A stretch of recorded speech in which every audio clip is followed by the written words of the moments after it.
آزمائش، میرا بندہ اس پر صبر کرتا ہے یا نہیں، یا میرے خلاف بکواس کرنے پر آمادہ ہو جاتا ہے۔ اللہ تو ایسا ہے، اللہ نے تو ہم پر کبھی کرم کیا ہی نہیں ہے، اللہ تو ظالم ہے، معاذ اللہ معاذ اللہ معاذ اللہ۔ کہیں ایسا تو نہیں، میرا بندہ جو ہے تکلیف کو جھیلتا ہے میری وجہ سے، یہ سمجھ کے کہ اللہ کی طرف سے آئی۔ یہ سب جو ہے یہ بہت بڑی کامیابی ہے اگر انسان کو حاصل ہو جائے۔ اور اس صبر کے نتیجے میں دو اور باتیں پیدا ہوتی ہیں۔ یہ مضامین علیحدہ علیحدہ دروس کے اندر آتے رہے ہیں، لیکن آج ایک نئے عنوان کے تحت جمع ہو کر آ رہے ہیں۔ پہلی بات یہ ہوتی ہے کہ یہ امتحان کا نتیجہ کیا نکلتا ہے کہ آپ نے ایک امتحان پاس کیا تو آپ کے اگلے درجے میں ترقی ہو جاتی ہے۔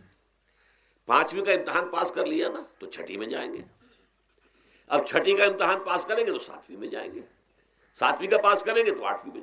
درجہ بدرجہ انسان کی دینی، ایمانی اور روحانی ترقی کا ذریعہ یہ آزمائش بنتی ہے۔ جتنا اس میں صبر ہوگا، جتنا اس میں تسلیم و رضا جو ہے آپ حاصل کرتے جائیں گے تو آپ کے درجے بلند ہوتے چلے جائیں گے۔ آپ کا امتحان کڑے سے کڑا آئے گا، بڑے سے بڑا آئے گا، مشکل سے مشکل تر آئے گا۔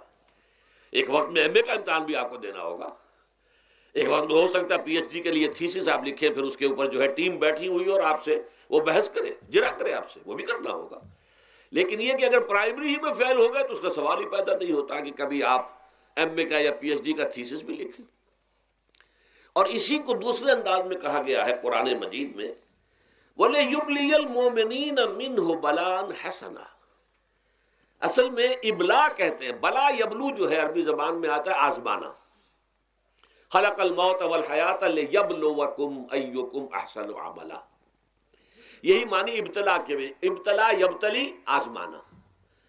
ابلا یبلی جو آتا ہے باب افعال سے، اس میں آتا ہے کسی کو کسی تکلیف میں ڈال کر اس کو نکھارنا، کہ اس کا جوہر نکھر جائے، اس کے اندر جو خیر ہے وہ اور چمک جائے، لوگوں کو بھی معلوم ہو جائے کہ یہ شخص اس مقام کا اہل ہے، اس کے اندر یہ صلاحیت ہے، اس میں یہ قوت موجود ہے۔ تو یہ گویا کہ اہل ایمان کی صلاحیتوں کو نکھارنے کے لیے اور ان کے درجات کی ترقی کے لیے بھی اللہ تعالیٰ دنیا کے اندر یہ مصیبتیں اور امتحانات جو ہیں آزمائش کے حوالے سے افراد پر بھی اجتماعی طور پر بھی لاتا ہے۔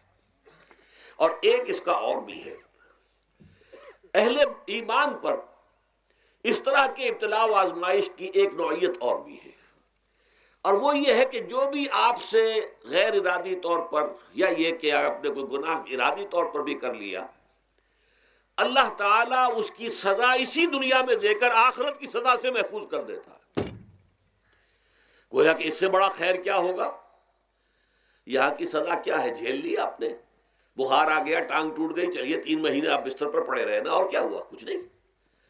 لیکن یہ کہ آخرت کی سزا ملتی بہت عظیم ہوتی، لہذا کفارہ بناتا ہے اللہ تعالیٰ ان گناہوں، ان جو بھی گناہ ہو گئے ہیں، غلطیاں ہو گئی ہیں، ان کا کفارہ اللہ تعالیٰ بندہ مومن کے لیے۔ حضور کی ایک حدیث ہے، اس کا متن مجھے اس وقت یاد نہیں ہے، کہ مومن کا معاملہ عجیب ہے، اسے کوئی تکلیف پہنچتی ہے صبر کرتا ہے، وہ اس کے گناہوں کا کفارہ بن جاتا ہے، اور اگر کوئی خوبی ملتی ہے اس پر اللہ تعالیٰ کا شکر ادا کرتا ہے، اس کے درجات بلند ہو جاتے ہیں۔ تو یہ معاملہ جو ہے اللہ تعالیٰ کی طرف سے بندہ مومن کے حق میں خیر، کہ در حقیقت اس کے ان گناہوں کی پاداش کہ جو اس نے یہاں کر لیے ہیں یہی دنیا میں دے کر دھو دیا جائے، پاک کر دیا جائے۔ جیسے آپ کو معلوم ہے دھوبی جو ہے کپڑے کو بھٹی میں چڑھاتا ہے، گرم پانی میں ڈالتا ہے کہ ڈالتا، تاکہ اس کا میل نکلے، اس کے آگے پٹکتا بھی ہے ذرا اس کو تاکہ وہ میل اچھی طرح چھٹ جائے اس سے۔ اسی طرح اگر دنیا میں ہمارے میل چھٹ جائیں، دنیا میں اگر ہمارے گناہ دھل جائیں تو یہ بڑے نفع کا سودا ہے، بڑے نفع کا سودا ہے، بڑے نفع کا سودا ہے۔ اس اعتبار سے آپ غور کیجئے کہ اگر یہ حقائق ہمارے سامنے رہے تو کیا کوئی تکلیف دنیا کی ہمیں بھاری محسوس ہوگی؟ ہمیں تو بتایا یہ گیا ہے کہ عسیٰ ان تکرہوا شیئا وہو خیر لکم وعسیٰ ان تحبوا شیئا وہو شر لکم واللہ یعلم وانتم لا تعلمون۔